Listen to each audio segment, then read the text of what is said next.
All right. Welcome to the Be Battle Ready podcast, interview edition. And on today's episode, I'm talking with Monica Shah. She is a seven-figure business coach who helps entrepreneurs build their business that supports their ideal lifestyles. But as usual, I'll let her do justice for introducing herself and giving her a better background than I can. So Monica, welcome to the show. Hi, I'm so glad to be here. Well, thank you. I'm very honored to have you on and,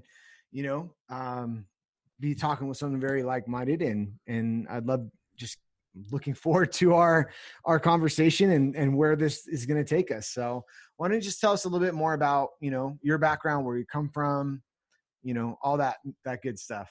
Sure. I mean, I run a pretty big business coaching company now, but I'll tell you that when I started my very first company, it was a really difficult battle. It was a sort of uphill battle. I have an MBA from the Kellogg School of Management. And then after I got my MBA, I went to L'Oreal Paris and I worked as a brand manager for L'Oreal Paris. And I thought that I was really tough shit. Like I was like, I know what I'm doing and I have the 3 letters behind my name and this is going to be fun and easy. And I jumped out of that corporate world and I jumped into business. And within a year of being in business, I was $25,000 in debt. And it wasn't debt like paying for shoes and great clothes. It was real debt for the business. And I didn't have a problem with the debt. It was just that I didn't know how to pay it off. And I think a lot of entrepreneurs are in that place. Like you build up debt as you're building your business and then you're just not making a dent in that debt. Like you're not starting to pay it off. And I really started to wonder how I was going to do that. And so I did everything I possibly could to make money at that time and to start to make extra money, like things like selling stuff on eBay and renting my apartment out on Airbnb and walking dogs and cat sitting and all kinds of like extra things because I just didn't trust my business. Like it wasn't really there. And I know that this happens to so many entrepreneurs. I just talked to somebody today who said, I've been doing this for 6 years and I can't seem to get like the consistency moving. And even when I get the consistency moving, then I run out of time. And I was really in that position. And there was a particular week where I had rented my apartment out for 7 days in a row. And I'd stayed in one person's place on one person's couch for 2 days, on another person's couch for 3 days, on a third person's floor for 2 days. And I grabbed all my stuff and I was trying to get home and I got off at the BDFQ on 63rd Street in New York City. And I get off the subway. I had 2 bags on one arm, 2 bags on another arm, a bag across my chest and a roller bag that I was carrying. And I start walking up the subway stairs, and New Yorkers, being the nicest people in the world that they are running by me and knocking bags off. And I get to the top of the stairs and I look to the left and the escalator was closed. I looked to the right and the elevator was closed, and I looked straight in front of me and there's literally 4 more flights of stairs to get to street level. And at that moment, I got really tired and really worn out. And I put my bags down on the floor and I did the unthinkable, which is that I sat down on the New York subway floor. You're adventurous, huh? Yes, Great. It's a wonder that I'm still here and talking to you. You've hit rock bottom when you sit down on a New York subway floor. And at that moment, I got really clear that I needed to figure out the money piece in my business and the time piece in my business, because I was working, 60 plus hours a week, 70 hours a week for myself, so that I didn't have to work 40 hours for somebody else. And I was exhausted and overwhelmed and confused. And so I did what I could. I hired business coaches and marketing experts. I went back and talked to the people I went and got my MBA from. I talked to my dad, who sold his company and was a very successful entrepreneur and sold his company when I was in college. And what I got clear on is that, there's a lot you can do as an entrepreneur and you're very busy all the time. But if you're not focusing on the right things, then you're not going to actually make money. And even if you are making money, if you're not focusing on the right things, you're not actually building yourself freedom. like of time and being able to go and do the things that you want to do. And what I got clear on is that most of us aren't focusing on the right things. We're actually kind of doing a little bit of this and a little bit of that. And for most of us as entrepreneurs, and I know that it was true for myself, we're working twice as hard as we need to be. We're making half as much money as we could be. And we're doing that primarily because we're not focusing on the activities that could generate money. And we're also not focusing on our mindset around making money. And for those of you that are making money, we're not focusing on the activities that could help scale your business. And we're not focusing on the activity, on the mindset around what it means to actually get real support in your business so that it's not fully dependent on you. And that's really what I got clear on, and what really served me was I figured out that there's 5 real steps to generating money, and when I followed them, I was able to pay off the $25,000 in debt. We crossed 7 figures in 2013 as a coaching company. We've been a 7-figure plus coaching company ever since, for now six straight years. And what I know now and what I'm really proud of is that I'm able to help entrepreneurs all over the world be able to generate money in their businesses, because ultimately money isn't everything, right? Like, it's not like we're all doing this for the money, but it does touch everything that matters. And I know that if we put enough money in the hands of the right people, that this world is going to look like a different place. And in my tribe, that's already happening. Absolutely. I completely agree with that. I mean, we can give you ways of making money and generating income, but, if they're not fulfilling, like I had a guy talk to me, is like, hey, if you were only doing real estate, you'd be pretty unfulfilled. I'd be like, yeah, that's pretty straightforward in that. So, man, I have so many questions based off of that. And I want to start with the all the things that you were doing prior to that. You're doing all that, and really focus on this depth versus width. And you really got focused because you were doing Airbnb, you're doing all this other stuff. So explain to me, like, what was your mindset at that time, and what shifted? Like, what was the thing that shifted you in that, right? From, oh, I'm all over the place, to I need to focus more and go deeper. It was the understanding of what actually creates wealth. So Okay. what actually puts money in the bank. And we love to think as entrepreneurs, and whether we do it consciously or subconsciously, we just love to be busy. We love to be challenged. We love to be creative. We love to be innovative. And therefore, we can sort of live all over the place like any true creative does. But there is only really one activity that puts money in the bank account, and that's asking for it, asking for money. In other words, and asking for money, is defined as a sales conversation, right, in the entrepreneurial world. And so really there's 2 different types of sales conversations. There's one-to-one, where you're asking one person for money who's sitting in front of you or is on the phone, or you're asking many people for money.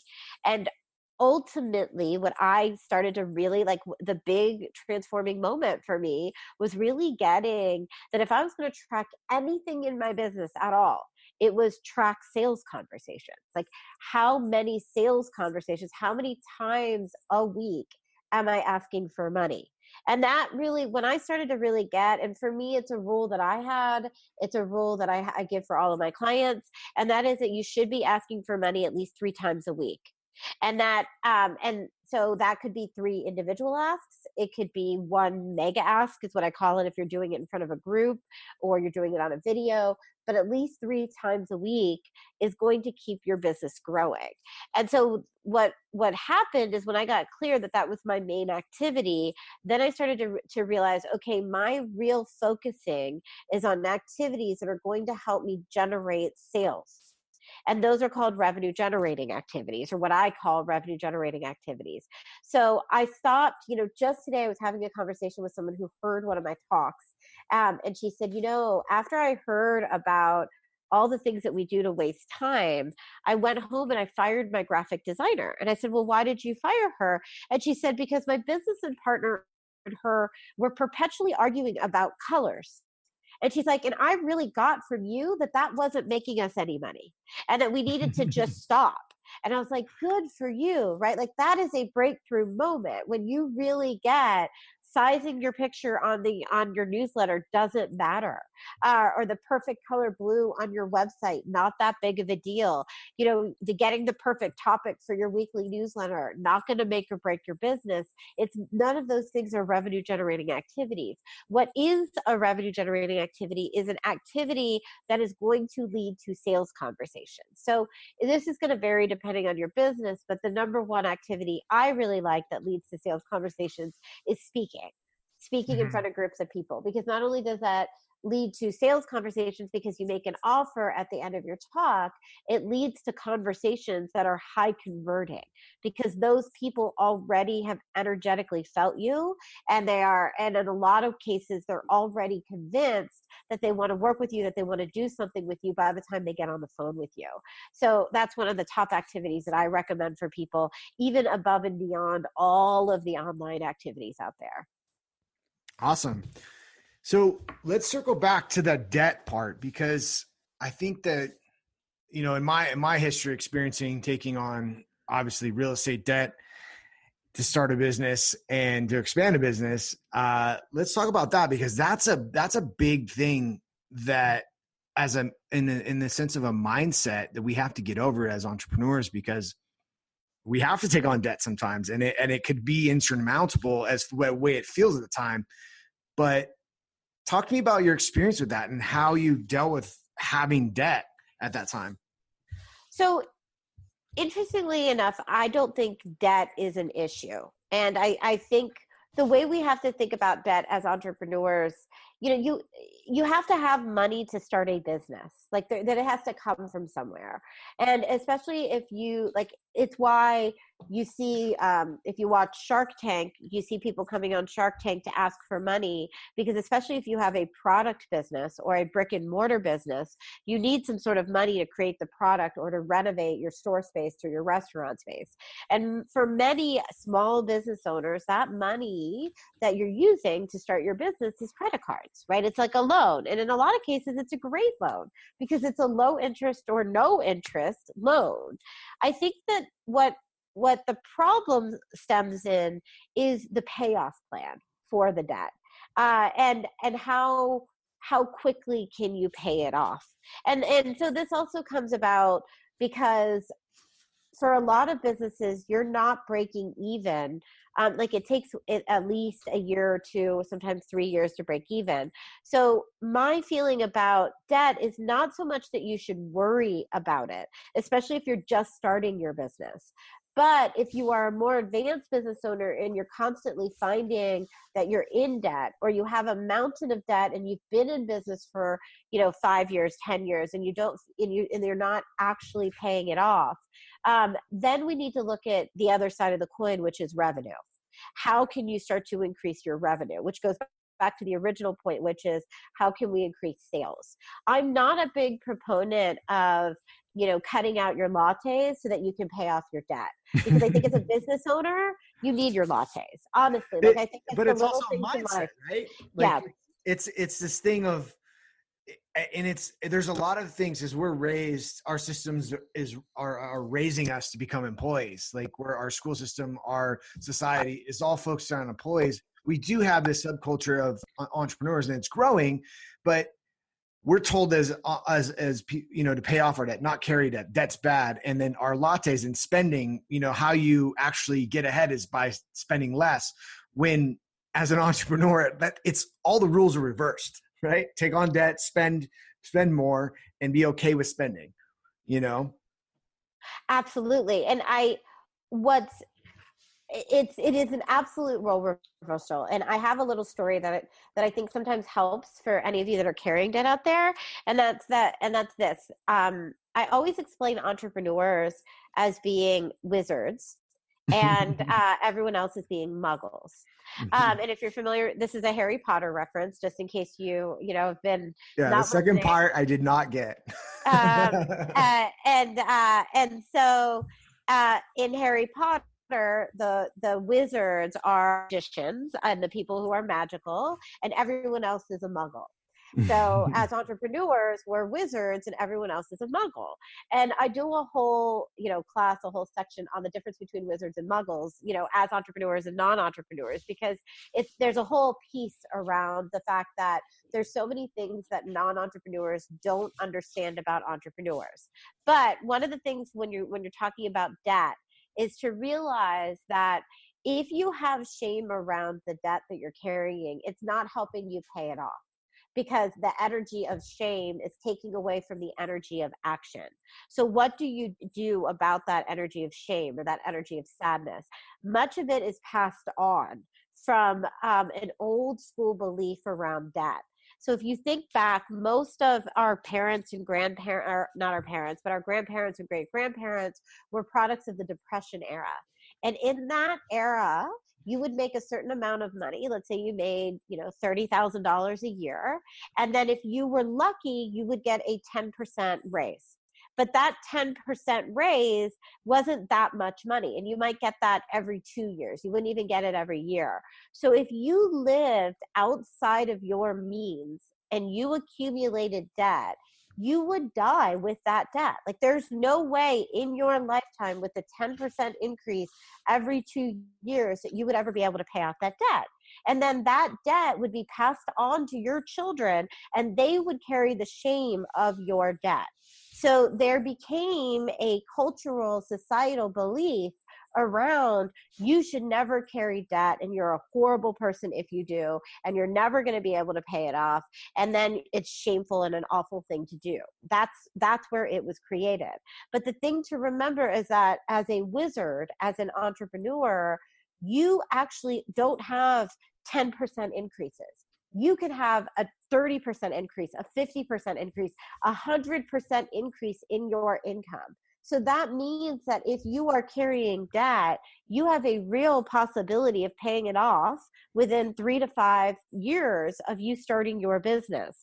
And so there's a place where you have to, where you don't have to carry the same fear around debt that the muggles are carrying. Because as an entrepreneur, you have the ability to pay it off.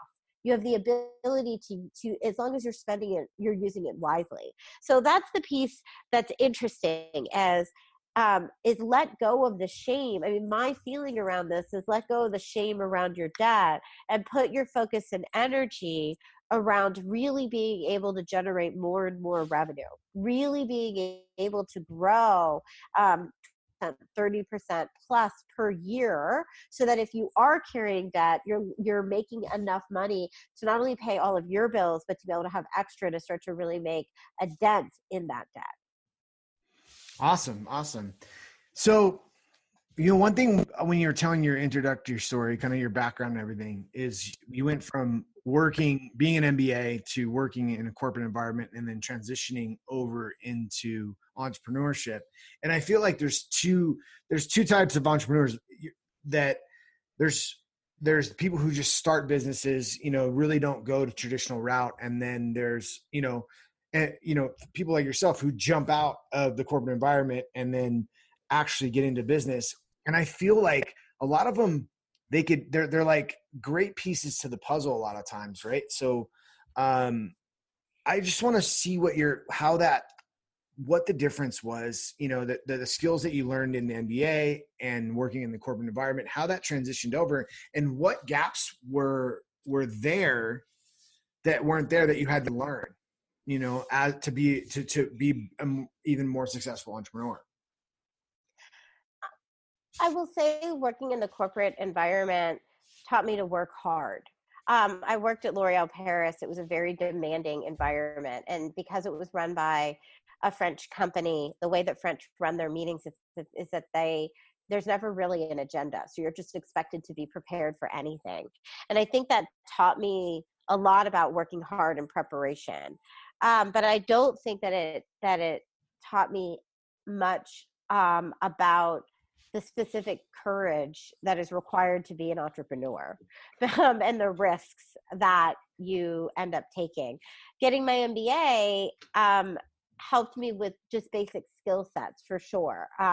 Reading a financial report, understanding revenue and expenses and profit and conversion rates, and being able to look at a business model and understand target market. Like it, definitely contributed to who I am as a business coach. I mean, earlier today, I was just talking to a group of clients who wanted to hire me for a VIP day, which is an intensive day with me.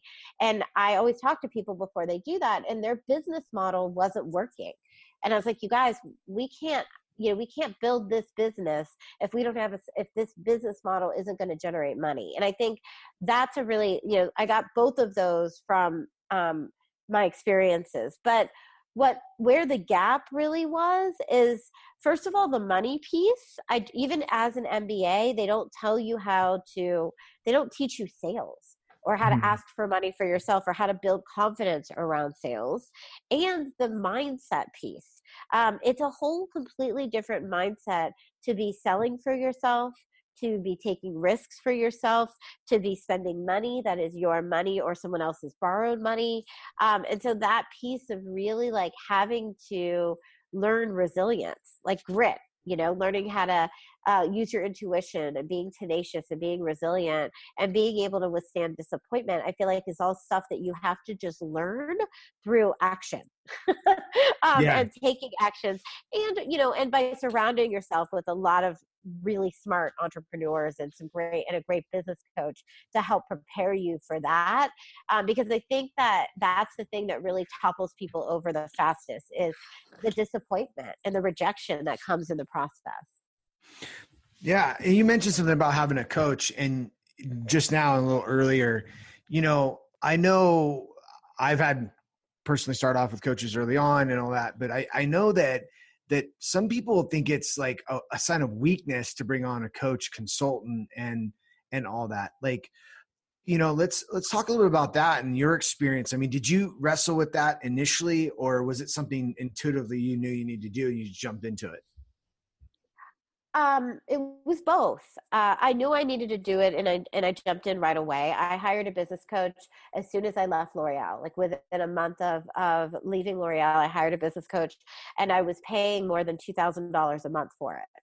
And it was money that I didn't have. I mean, at that point, that was borrowed money that I was working on. So and I was very clear at that point, though. And I've always been like, I'm somebody who will hire help in every aspect of my life. Like as soon as I have a goal, if I'm not doing it at the pace that I want to do it at, well, then I'm hiring someone, whether it be a personal trainer or a health coach or a mindset expert or someone to help me with facilitation or leadership or management. Like I really attribute that quality about myself, like that quality, with a lot of the successes in my life, because I'm super impatient.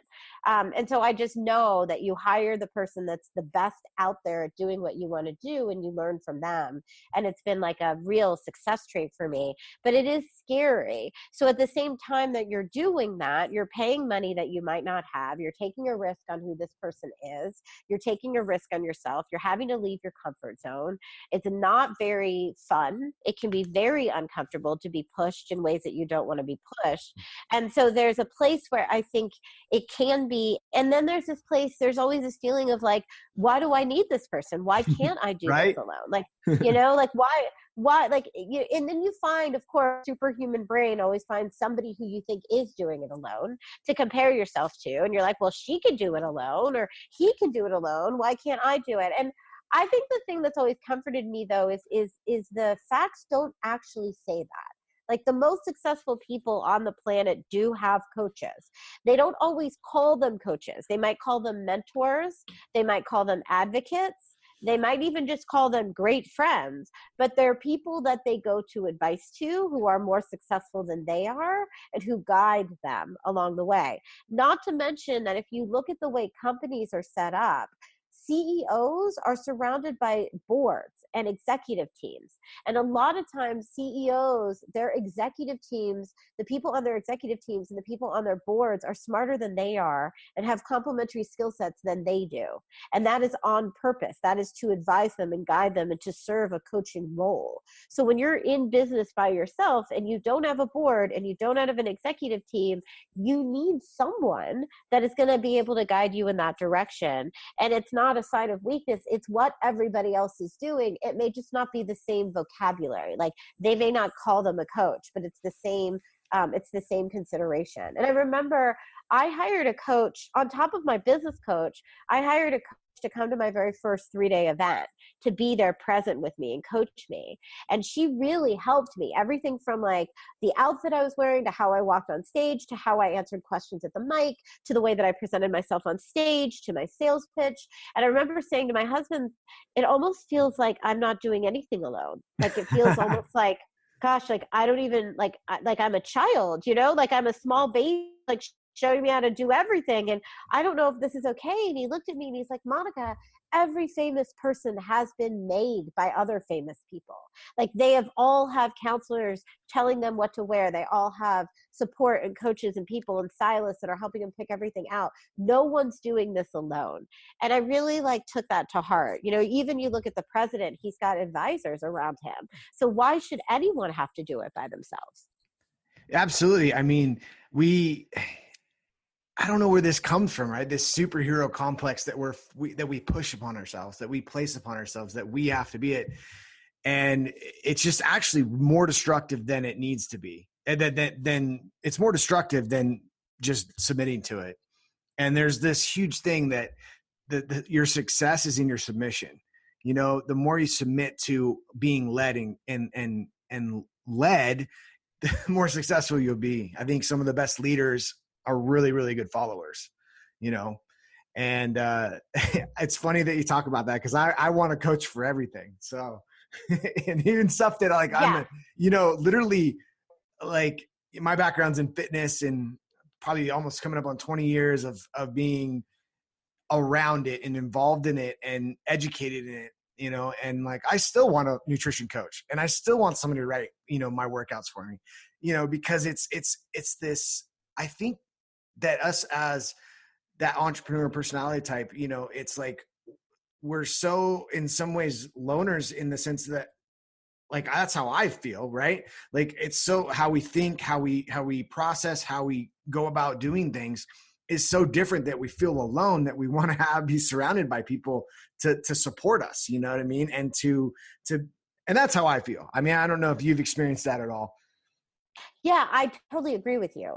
And I also think it's like an addiction, a good addiction, because I'll tell you, what you said is so true. I always say, to be a good leader, you have to know how to be a really good follower. And what's so great about being a really good follower is that you start to have successes, right? Like you work with a coach, he or she helps you, you get successful. And then all of a sudden that pattern becomes like a great addiction where suddenly you're like, oh, let me just repeat this pattern in every area of my life that needs help so that I can improve it. And it starts to work everywhere. And I think that people who think of it as a weakness, they just haven't tasted the fruit of it yet. Yeah. Like the fruit of what it can be when you really get it and you start to have success as a result of someone really helping you. Yeah, absolutely. So let's talk a little bit more about your 5 steps to getting clear. I got that right? You have these 5 steps that you spoke about that. Can you talk to me a little bit more about that process and what that's all about? Sure. So each step is pretty lengthy, so I'll just go over it. But the first step is shifting your money mindset.